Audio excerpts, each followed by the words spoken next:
Okay student, welcome.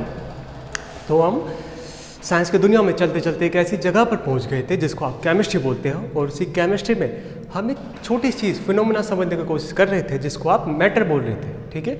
और जब उस मैटर को भी हमने जब और अच्छे से समझने की कोशिश की तो हमको उसके बारे में काफ़ी नई नई चीज़ें देखने को मिली और काफ़ी अजीब भी थी वो चीज़ें, जैसे कि उसकी प्रॉपर्टीज़ कि आपके जो मैटर के पार्टिकल्स होते हैं वो काफ़ी बहुत ज़्यादा छोटे होते हैं, ठीक है, और वो हमेशा मूव करते रहते हैं। इस तरह की कुछ चीज़ें देखने को मिली थी और हमने उस मैटर के टोटल 5 टाइप्स के बारे में पढ़ा था, ठीक है।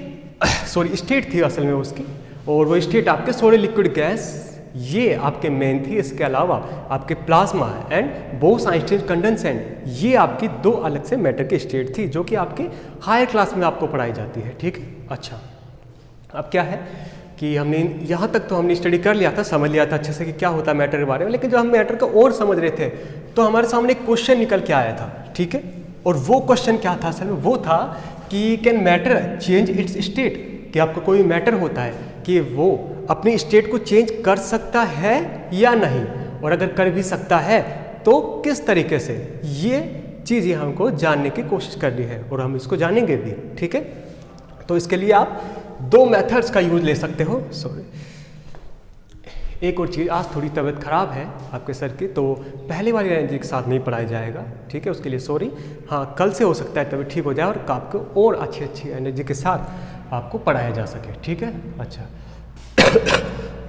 सॉरी, देखिए, कैन मैटर चेंज स्टेट, बिल्कुल इसका आंसर हम देखेंगे। पहला तरीका देख लेते हैं इसके लिए। असल में आप खुद ही इसको बता सकते हो कि चेंज कर सकता है कि नहीं। तो इसमें हम पहला तरीका देख लेते हैं, मेथड देख लेते हैं, टेम्परेचर। फर्स्ट इसमें जो मेथड है वो है आपका टेम्परेचर। आपको पता है जब भी हम किसी सॉलिड को अगर आप उसको हीट अप करके देखें तो लेट से आप जब उसको हीट करते हो तो उस सॉलिड, मैं लिख भी देता हूँ यहाँ पे, तो उस सॉलिड का जो टेम्परेचर है वो टेम्परेचर इंक्रीज होने लगता है, बढ़ने लगता है। और अगर आप इसको देख भी सकते हो किस तरीके से, आप मान लीजिए यहाँ पर एक थर्मामीटर लगा दीजिए और थर्मामीटर के ये रीडिंग्स में कुछ इस तरह दिखा देता हूँ, ठीक है। और जैसे ही आप इस सॉलिड को हीटअप करना स्टार्ट करते हो तो आप देख रहे हो कि थर्मामीटर की जो रीडिंग है वो भी आपको इसका टेम्परेचर बताने लग जाती है और वो धीरे धीरे इंक्रीज ही करता जाता है, ठीक है। मीन्स एक पॉइंट क्लियर है, सॉलिड को हीटअप करने पर उसका टेम्परेचर इंक्रीज होता है। इस चीज़ को ध्यान में रखना। इसी चीज़ से रिलेटेड आपको एक हैरान करने वाली चीज़ पता लगेगी, ठीक है, उसके बारे में हम देखेंगे भी। ओके, इस चीज़ को आपको याद रखना और इसको मैं 2 मिनट के लिए इरेज कर रहा हूँ, ठीक है। अच्छा, मैं यहाँ पर एग्जाम्पल ले रहा हूँ, एक और एग्जाम्पल ले रहा हूँ आइस का इसलिए ले रहा हूँ क्योंकि आपको जो वाटर आपको नॉर्मली मिल जाता है, और जो एक्सपेरिमेंट हम करके देखेंगे उसको आप घर पर भी करके देख सकते हो, ठीक है। इसलिए मैं ले रहा हूँ यहाँ पे टेम्परेचर के लिए आइस का एग्जाम्पल। देखिए, आइस को जब आप हीटअप करते हो तो वो वाटर में चेंज होगा, ठीक है, इसमें कोई बड़ी बात नहीं है। और वाटर को भी जब आप हीटअप करोगे तो वो वाटर की वेपर में चेंज हो जाएगा, इसमें कन्वर्ट हो जाएगा वो, ठीक है। अच्छा, एक चीज़ यहाँ पे आप देखिए, हमने जब आइस को टेम्परेचर दिया, मीन्स इसको हीटअप किया, हीट दी इसको, तो इसने अपनी स्टेट चेंज की या नहीं की। आइस पहले एक क्यूब था, इस तरह से एक क्यूब था, ठीक है, बॉक्स था इससे जमा हुआ, जो कि जब हमने हीटअप करने पे ये वाटर की फॉर्म में बन गया, ठीक है। और वाटर किस तरह रहेगा, उसकी कोई शेप नहीं होती, वो फैल जाएगा, शेप लेस होता है वो, ठीक है, कोई शेप ही नहीं होती उसमें। तो क्या ये नहीं बोल सकते कि जब आपने सॉलिड को, किसी मैटर को हीटअप किया तो उसकी स्टेट चेंज हो गई? ये तो है इसका मतलब, आइस कन्वर्ट हो गई आपके वाटर में, ठीक है, इसने अपनी स्टेट को चेंज कर लिया। तो ये जो क्वेश्चन पूछ रहा है ये भाई साहब आपसे कि can matter change it's state, इसका आंसर आप नहीं बता सकते, आप बिल्कुल बता सकते हो। आंसर है यस, कि मैटर जो होता है वो अपनी स्टेट को चेंज भी कर सकता है अगर उसको प्रॉपर कंडीशन, सर्टेन कंडीशन उसको मिले, ठीक है। अच्छा, वाटर को अगेन हीटअप करोगे तो आप वो कन्वर्ट हो जाएगा, कोई डाउट नहीं है इसमें, ठीक है, सिंपल चीज़ है। अब यहाँ पर आप एक छोटी चीज़ देखिए, आपको ये तो पता लग गया कि टेम्परेचर इंक्रीज करने से इसके जो स्टेट है मैटर की वो चेंज हो जाएगी। असल में यहाँ पे हो क्या रहा है, देखिए, इसमें आपको 2 चीज़ें मैं डिस्कस करना चाहता हूँ। उससे पहले चलिए एक नई चीज़ बता देते हैं आपको, ठीक है। आप एक काम कीजिए, आप एक कंटेनर लीजिए, आइस उसमें एक रख दीजिए और आपने कंटेनर लीजिए, ठीक है। कंटेनर के एक साइड में एक आप यहाँ पे थर्मामीटर लगा दीजिए, ठीक है, और एक थर्मामीटर लगा दीजिए आप आइस के बिल्कुल बीचों बीच, बिल्कुल बीचों बीच, ठीक है। ये आइस है तो इसके बीचों बीच यहाँ पर आप एक थर्मामीटर लगा दीजिए। अब क्या करना है, आपको इसको हीटअप करके देखना है, ठीक है। आप इसको हीटअप करोगे तो आपको देखोगे कि आइस जो है मेल्ट होना स्टार्ट हो गई है। अब यहाँ पर आपको एक हैरान करने वाली चीज़ दिखनी चाहिए कि जब आइस को आप हीटअप कर रहे हो तो इस आइस का जो कि सॉलिड है इसका टेम्परेचर इंक्रीज नहीं हो रहा है। ये 0 डिग्री सेल्सियस पे था तो 0 डिग्री सेल्सियस पे ही रहेगा, चाहे आप इसको कितनी हीट दे दे, ठीक है। जब आप इसको हीट देते जाओगे तो इसका टेम्परेचर भी 0 डिग्री सेल्सियस रहेगा और इससे जो वाटर निकलेगा यहाँ से मेल्ट होकर जो वाटर निकलेगा उसका टेम्परेचर भी कुछ टाइम के लिए 0 डिग्री सेल्सियस ही रहेगा। तो यहाँ पर क्या चीज़ गलत हो रही है, आपने 2 मिनट पहले तो पढ़ा था कि सॉलिड को हीटअप करते हो तो उसका टेम्परेचर इंक्रीज होता है, लेकिन यहाँ पर आइस जो कि एक सॉलिड है उसका टेम्परेचर तो इंक्रीज हो ही नहीं रहा है।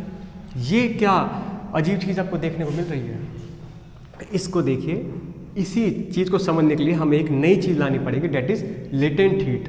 लेटेंट मतलब छिपी हुई, हीट मतलब आपकी थर्मल एनर्जी, ठीक है। छिपी हुई हीट इसको बोल सकते हो या फिर लेटेंट हीट बोल सकते हो। क्या होता है इसमें, ध्यान से सुनिए, जब आप इसको हीटअप करते हो तो आपके जो आइस, इसके जो पार्टिकल्स होते हैं वो पहले बहुत धीरे धीरे मोशन करते रहते हैं, ठीक है।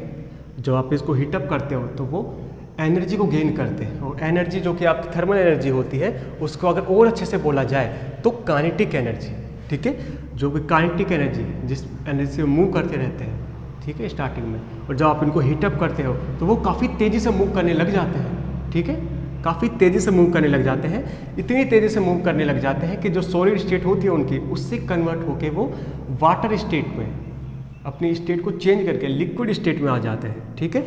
तो इस कंडीशन में जो आप एनर्जी दे रहे हो वो एनर्जी उस सॉलिड को लिक्विड में कन्वर्ट होने में चली गई, सारी की सारी। मैं बोल रहा हूँ जो आपने एनर्जी दी थी आइस को, ठीक है, अब आइस को लिक्विड में चेंज होने में जो भी आप हीट दे रहे हो वो सारी की सारी हीट इसी के अंदर चली जाती है, ठीक है। तो मतलब आइस का टेम्परेचर आप कितना भी ज़्यादा बढ़ा लो, जब तक आपकी सारी की सारी आइस लिक्विड में कन्वर्ट नहीं हो जाती, आपका आइस का टेम्परेचर 0 डिग्री सेल्सियस से 0 डिग्री सेल्सियस ही रहेगा, चाहे आप कुछ भी कर लो, ठीक है। इस कंडीशन में, इस टाइम में जो भी आप, इस टाइम पीरियड में जो भी आप इसको हीट दे रहे हो वो हीट आइस को लिक्विड में कन्वर्ट करने में चली जा रही है सारी की सारी, और यही रीजन है कि आप आइस का टेम्परेचर नहीं बढ़ रहा है, ठीक है। जैसे ही आपका आइस सारे के सारे लिक्विड में कन्वर्ट हो जाएगी फिर इस लिक्विड का टेम्परेचर बढ़ना स्टार्ट होगा, ठीक है। तो ये इस कंडीशन में जो आप इसको हीट दे रहे थे वो था आपका लेटेंट हीट, ठीक है। यहाँ से आप एक चीज़ और देख सकते हो, आपने 2 टर्म सुनी होगी, boiling point and melting point, ठीक है। मेल्टिंग पॉइंट की बात कर लेते हैं। मिनिमम से मिनिमम वो टेम्परेचर जिस टेम्परेचर पर आपका सॉलिड लिक्विड में कन्वर्ट हो जाए, ठीक है। मिनिमम से मिनिमम वो टेम्परेचर या फिर मिनिमम टेम्परेचर जिस पर आपका सॉलिड लिक्विड में कन्वर्ट हो जाता है एट एटमॉस्फेरिक प्रेशर, ठीक है। एटमॉस्फेरिक प्रेशर के नाम आपने सुना होगा, उसको शॉर्ट में ATM एटमॉस्फेरिक प्रेशर बोलते हैं, ठीक है, 1 ATM, ठीक है। तो मिनिमम से मिनिमम वो टेम्परेचर जिस पर आपका कोई भी सॉलिड लिक्विड में कन्वर्ट हो जाए at 1 ATM, 1 ATM mean atmospheric pressure, उस पॉइंट को आप बोलते हो मेल्टिंग पॉइंट, ठीक है। अच्छा, अभी तक आपने 8th क्लास में जो आपने डेफिनेशन सुनी थी वो खाली ये सुनी होगी कि ऐसा टेम्परेचर जिस पे आपका सॉलिड लिक्विड में कन्वर्ट हो जाए, लेकिन नहीं, उसके साथ एक और स्पेसिफिक चीज़ है, कब, जब उसका जो प्रेशर है उस पर वो 1 ATM 1 एटमॉस्फेरिक प्रेशर के इक्वल पहुंच जाए तो, ठीक है। तो इसको बोलते हो आप मेल्टिंग पॉइंट, ठीक है। और यहाँ पे लेटेंट हीट का भी एग्जांपल आ गया। अगर लेटेंट हीट को आप और अच्छे से और डीपली इसको समझना चाहें तो यहाँ पे आप क्या बोल सकते हो, इसके लिए एक प्रॉपर डेफिनेशन है, वो आपको वैसे नोट्स में लिखवा दी जाएगी। तो वो क्या है कि 1 किलो सॉलिड को लिक्विड में कन्वर्ट करने के लिए जो भी आप हीट दोगे उसको बोलते हो आप latent heat of fusion, latent heat of fusion. मान लीजिए 1 किलो आपका आइस है, इसको आपको उसमें कन्वर्ट करना है लिक्विड में, ठीक है। तो आपको जितनी भी हीट इसको देनी पड़ेगी, उस हीट को आप बोलोगे लेटेंट हीट ऑफ फ्यूजन, ठीक है। फ्यूजन मतलब टूटना, ठीक है। आपकी आइस टूट कर आइस में उसमें लिक्विड में बन गई है, ठीक है। तो ये था आपका लेटेंट हीट ऑफ फ्यूजन। तो एक चीज़ क्लियर है, टेम्परेचर को इंक्रीज करके आप मैटर की स्टेट को चेंज कर सकते हो। आइस का काम यहाँ पर खत्म हो गया, आपको जो समझाने का था वो यहीं पर खत्म हो रहा है। अब बात आ रही है वाटर की, ठीक है। अब वाटर को और हीटअप किया, अब वाटर बॉईल होने लग गया, ठीक है। वाटर बॉईल किस पर होता है? 100 डिग्री सेल्सियस पर। और बॉईल या फिर बॉइलिंग पॉइंट क्या होता है? ऐसा मिनिमम टेम्परेचर जिस पर आपका लिक्विड वेपर या फिर गैसेस स्टेट में कन्वर्ट होने लग जाए एट 1 atm, ठीक है। ऐसा मिनिमम टेम्परेचर जिस पर आपका लिक्विड गैसियस स्टेट में कन्वर्ट होने लग जाए एट 1 atm, उस टेम्परेचर को आप बोलते हो क्या? उस टेम्परेचर को आप बोलते हो बॉइलिंग पॉइंट, ठीक है। अच्छा, बॉइलिंग पॉइंट में आपने सुना है कि लिक्विड कन्वर्ट हो जाता है आपके गैस में या फिर वेपर में, अगर आप वाटर को लेते हो, ठीक है।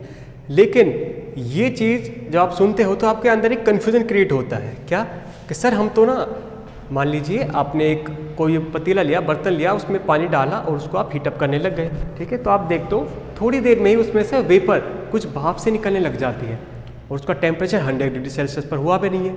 लेकिन हमने अभी तक तो ये पढ़ा था कि 100 डिग्री सेल्सियस पर ही वो वाटर वेपर में कन्वर्ट होता है, ठीक है। ये जो फिनोमिना हो रहा है ये बॉइलिंग पॉइंट पर भी नहीं पहुंचा है आपका वाटर, और आपको स्टीम भी देखने को मिल रही है।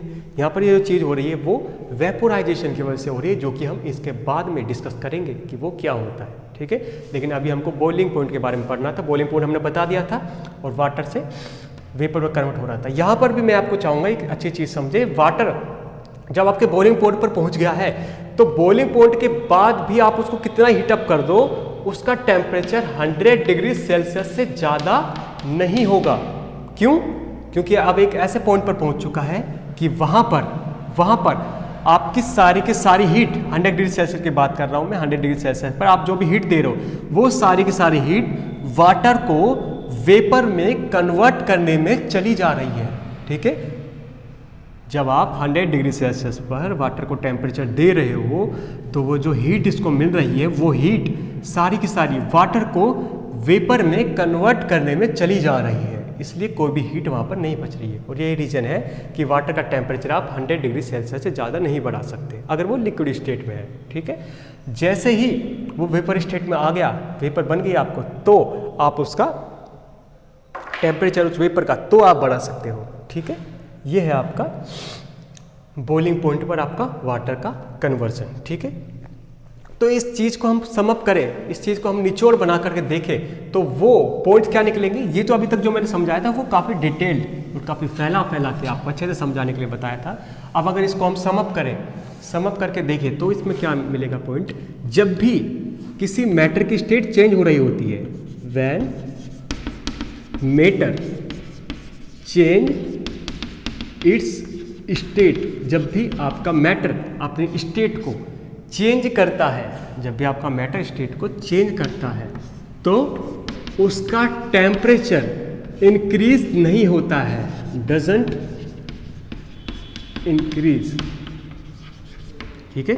जब भी कोई भी मैटर आपकी स्टेट को, अपनी स्टेट को चेंज कर रहा होता है तो उस कंडीशन में उसका टेम्परेचर इंक्रीज या डिक्रीज नहीं होता है। यही तो हमने देखा था जब आप सॉलिड से, जब आपका आइस लिक्विड में कन्वर्ट हो रही थी तब भी उसका टेम्परेचर चेंज नहीं हो रहा था, और जब आपका जो लिक्विड था वाटर जब वेपर में कन्वर्ट हो रहा था तब भी उसका टेम्परेचर चेंज नहीं कर रहा था। इन दोनों केस में जो आप उसको हीट दे रहे थे वो सारी की सारी हीट उसको सॉलिड से लिक्विड में कन्वर्ट कर रहे हैं और ऐसे ही लिक्विड से गैसेस स्टेट में कन्वर्ट करने में चली जा रही थी। हाँ, जब एक बार वो वेपर में आ गया तो आप उसका टेम्परेचर बढ़ा सकते हो, या फिर जब वो एक बार लिक्विड में आ गया, लिक्विड ओनली स्टेट में, तो आप उसका टेम्परेचर 0 डिग्री से 100 डिग्री सेल्सियस के बीच में इंक्रीज या डिक्रीज कर सकते हो, ठीक है। तो की पॉइंट यहाँ से ये निकल का है, जब भी कोई भी मैटर अपनी स्टेट को चेंज करता है तो वो टेम्परेचर इंक्रीज नहीं करता है, ठीक है। यहीं से आपका कॉन्सेप्ट निकल के आता है लेटेंट हीट ऑफ फ्यूजन, ठीक है। तो ये था आपका कि मैटर की स्टेट को चेंज कर सकते हो आप टेम्परेचर को इंक्रीज या डिक्रीज करके।